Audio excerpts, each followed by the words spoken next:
Everyone knows his works, War and Peace, Anna Karenina. But nobody knows the real story. What happened at the peak? Why did he abandon everything? Why did he run away? Why didn't success make him happy? Tonight we will discover the real story of Lev Tolstoy, those secrets, that inner war. Before we get to the video, don't forget to subscribe to our channel. Share in the comments which city you're following us from. Now let's go to the 19th century, to Russia's vast lands, and discover how a count became a universal voice.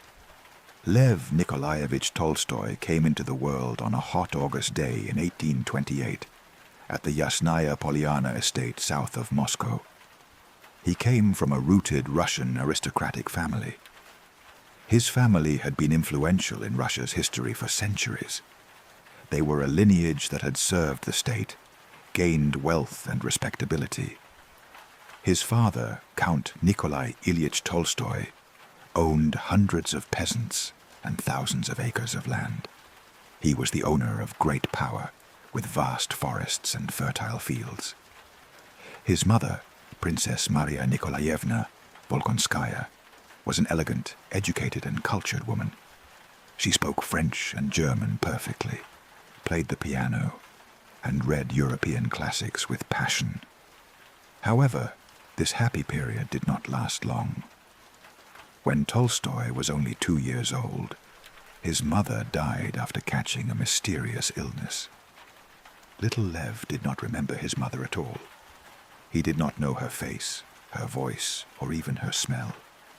Yet he carried a deep emptiness, an indescribable longing inside.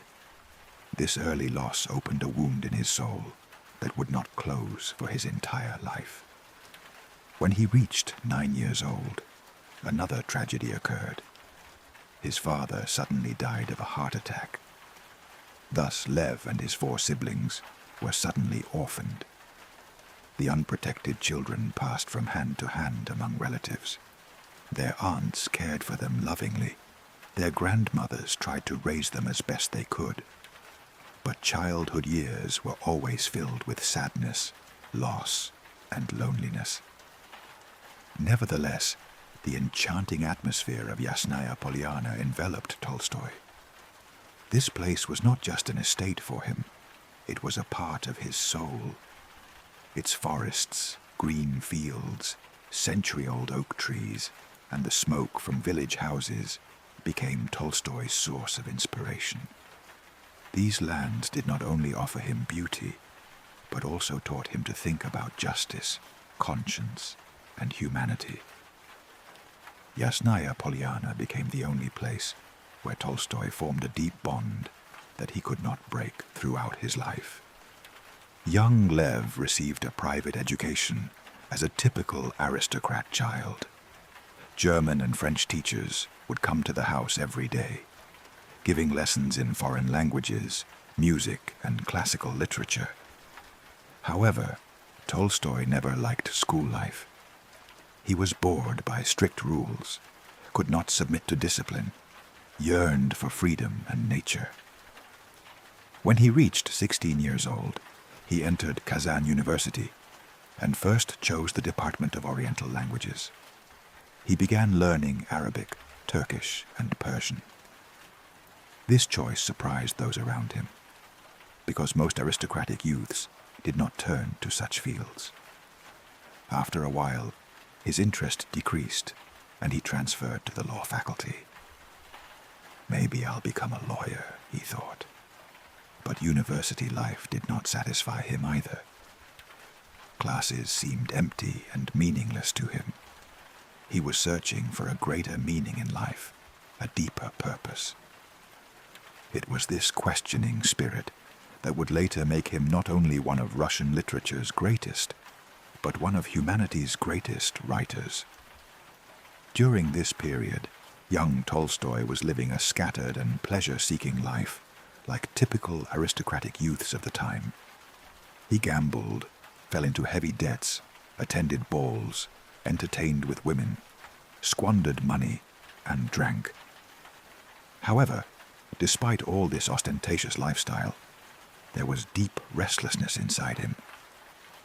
No matter how much he enjoyed himself, he was not satisfied, constantly felt an emptiness.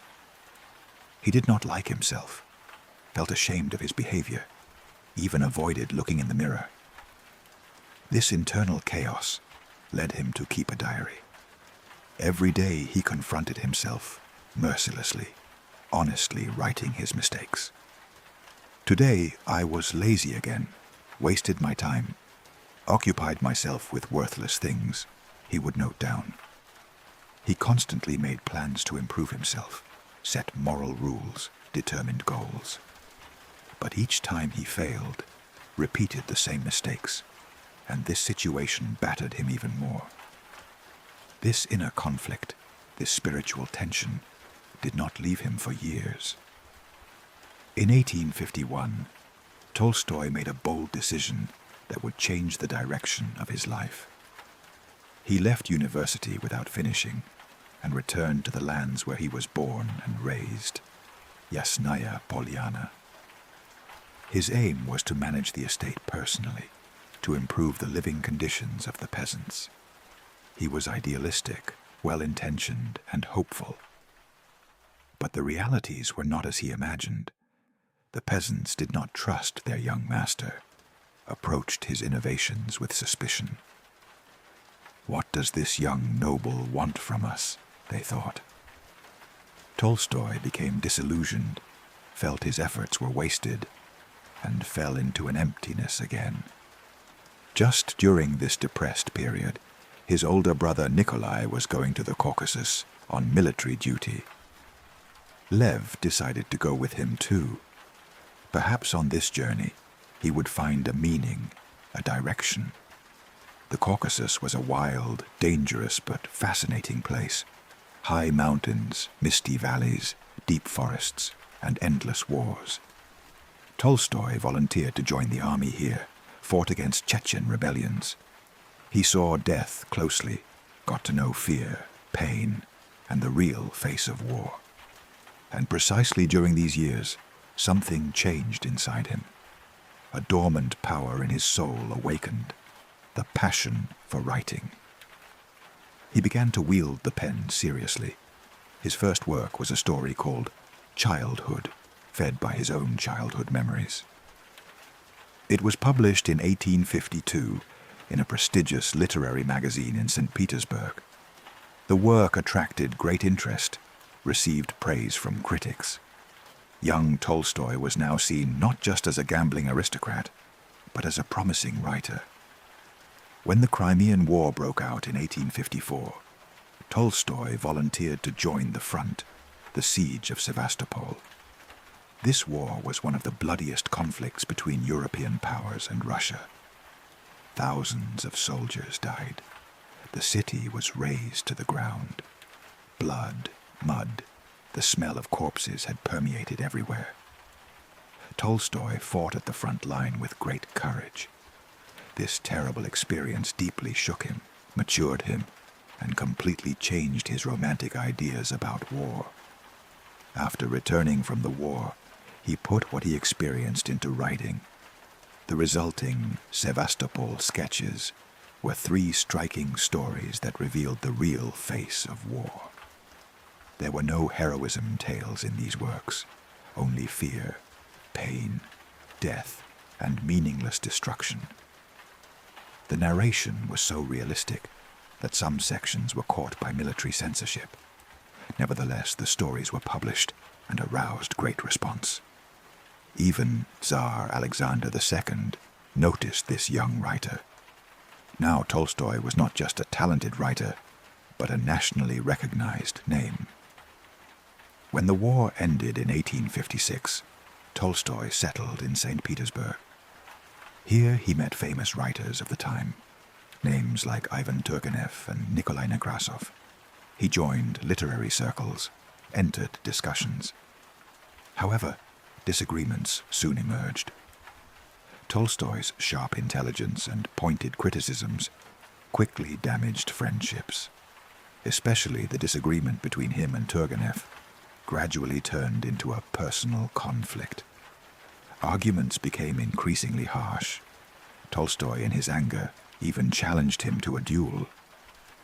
Fortunately, the duel did not take place, but this incident completely ended the friendship between them. Although both felt regret years later, the coldness between them could never be fully removed. During this tense period, Tolstoy traveled to Western Europe to clear his mind, searched for new horizons. He toured Paris, London, Berlin, and Switzerland, examined museums, watched operas, and observed the culture of cities. However, seeing Western civilization up close disappointed him. Materialism, superficiality, fakeness, and greed for money appeared everywhere. One day in Paris, he witnessed a public guillotine execution. He was left in horror and shock, could not believe it. Is this really civilized society? Is this the advanced West? He thought. This experience deeply shook Tolstoy, and while fundamentally shattering his admiration for the West, gave him a critical and questioning perspective. When he returned to Russia, he found a new purpose and turned to education, especially peasant education. He opened a completely free school at Yasnaya Polyana and personally taught peasant children every day. He was against the traditional and oppressive education system. He tried libertarian and innovative methods, supported children's natural development. Children should learn subjects they wanted. There should be no fear and oppression. However, the idealistic project did not last long. The government viewed the school with suspicion, investigated the school, and finally forcibly closed it. After this disappointment, Tolstoy also stepped into a new period in his private life. In 1862, at age 34, he married Sofia Andreevna Bers. Sofia was 18 years old, young, lively, intelligent, and idealistic. The first years of marriage were truly happy. There was love, harmony, and excitement. Sofia was making clean copies of Tolstoy's works with great dedication, organizing his almost unreadable handwriting, inspiring him and supporting him. The couple had 13 children. 5 died at a young age, 8 survived. However, as years passed, the marriage became difficult. Tensions, conflicts, and disagreements increased.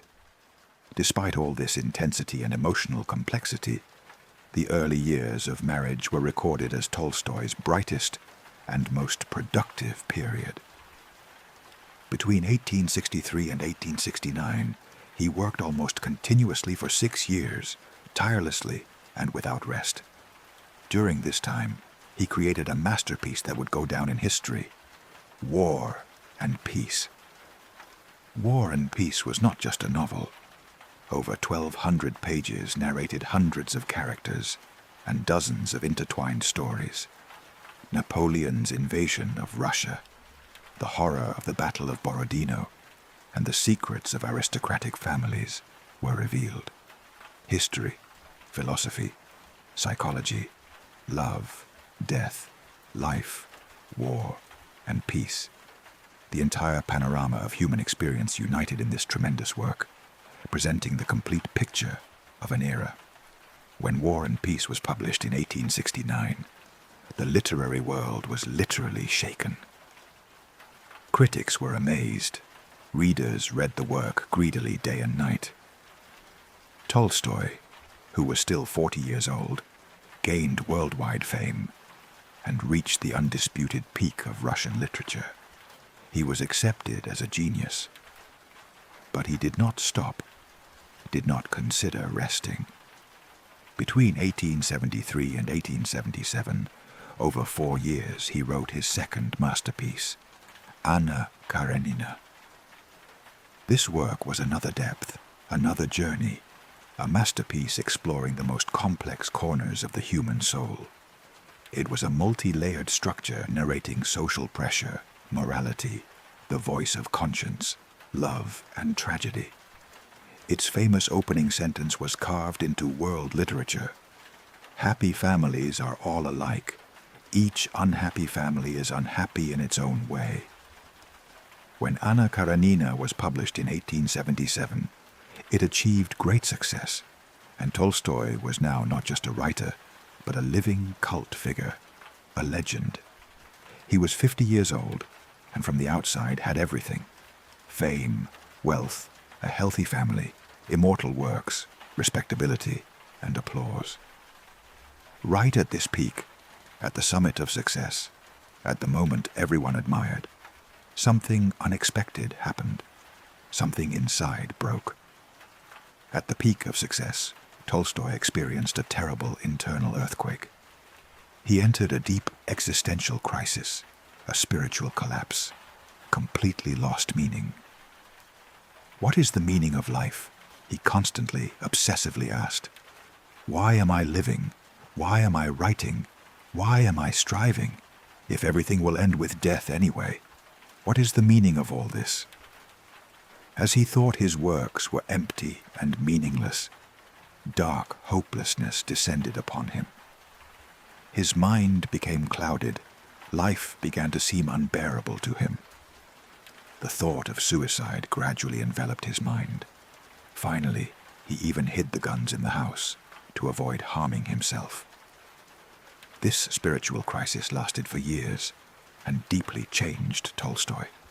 The old Tolstoy no longer existed. He had completely transformed, become a completely different person. He began systematically reading religious books. He examined the Bible repeatedly, line by line. He researched Greek philosophy, learned Eastern thought and Buddhism. He rebuilt his own faith within himself. He created his own spirituality, his own understanding of Jesus. He directed harsh criticisms at the church, openly opposed dogmas and the clergy class. For him, true Christianity was extremely simple: nonviolence, love, humility, and helping people. In 1882, he wrote his book, My Confession. This work was a naked confession of his inner world. Tolstoy told his faith, his fears, his doubts without hiding anything. Everyone who read it was shaken. The book literally exploded like a bomb in Russia. The church rose up in anger. The government was disturbed. Conservative circles went on the attack. But Tolstoy did not back down. He was not afraid, did not remain silent. On the contrary, he spoke more loudly, wrote more harshly, thought more boldly. He no longer wanted to write novels. He saw art as luxury, distraction, even a waste of time. Instead, he wrote treatises and articles on religion, morality, and justice. I must tell people the truth. I must listen to the voice of my conscience, he said. He strongly opposed private property, wealth, and land ownership. He rejected fortune, defended equality. The earth is God's. No one can own it. Everyone is equal, he said. These radical and revolutionary ideas deeply shook his wife Sofia. For her, Tolstoy had now turned into an incomprehensible man. Peace no longer remained inside the house. Arguments and shouting turned into a daily routine. Tolstoy wanted to completely give up copyrights, offer his works to everyone for free. He wanted to stay away from everything money-contaminated. Sofia strongly opposed this, because Sofia was thinking of her children's future, the family's livelihood. The chasm between them grew every day. Love gave way to silent hostility. Understanding gave way to resentment. Tolstoy was now in the middle of an internal conflict. He wanted to live a simple life. He began to dress like a peasant, work in the fields, make his own shoes, cook his own food. However, he was still living in an estate, remaining a count surrounded by servants. This situation dragged him into a deep contradiction. In 1899, he wrote his last great novel, Resurrection. This work was a reflection of his spiritual and moral ideas. Now Tolstoy was more like a preacher than a novelist. He was not hiding his ideas, speaking directly, trying to tell people the truth. His message was powerful, plain, left no room for discussion. When the 20th century began, Tolstoy was no longer just a writer. He had become a thinker, a teacher, and a moral guide for millions of people. His thoughts transcended Russia's borders, spread throughout the world. A movement known as Tolstoyans emerged. Thousands of people adopted his teachings of simple living, nonviolence, and spiritual purification. Far away in India, a young lawyer named Mahatma Gandhi was also deeply influenced by Tolstoy's ideas. He wrote letters to him, discussed his thoughts, adapted them to his own life. Gandhi's philosophy of passive resistance was largely inspired by Tolstoy's teachings on humanity, conscience, and peace. In 1901, the Orthodox Church finally lost its patience. Tolstoy's thoughts had now gone too far. The Church officially excommunicated him, that is, expelled him, cursed him. This decision created a major event. All of Russia was shaken. However, Tolstoy did not care. He even told his close circle that he thought the Church no longer represented true Christianity, that it had become corrupt. In his final years, Yasnaya Polyana became a kind of spiritual center. People from all over the world flocked to see him. The rich, the poor, students, intellectuals. Everyone wanted to hear a word from him, get an idea. Tolstoy would receive them kindly, listen patiently, try to guide as much as he could. Despite having passed 80 years old, he was still strong, still writing and continuing to defend his thoughts. However, the restlessness at home was growing every day. The arguments between Tolstoy and Sofia had now become inevitable.